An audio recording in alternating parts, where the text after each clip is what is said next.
Mommy. Good afternoon.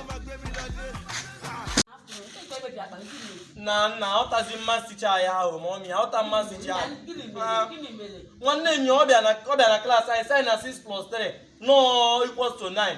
Ọ bịakwa nya ahụ ọzọ sign na 7 plus 2 b equals to 9. A na-ekwukwe nke ahụ, ụdị nke a na-ewute m nke tata wutekerichara m. Ọ bịa tata ga sign na 5 plus 4 b equals to 9 dị ọtazi m ụdị onye a nweghị ọma. Akwa mụ na gị agwa. Akwa bịa gwa tete na school ahụ na like ọ na-achịcha. I like from school ahụ chọrọ isi. Ama like for school ahụ. Akwa mana like for school ahụ. Mana na-ewukwa diwe. Echem na 5 plus 4 wu 54. Ọ yi ọ bụ na ama m na gị na na ọkụ ya m na-ekwu 5 plus 4 55 equal. Na ntị na nke akwụkwọ.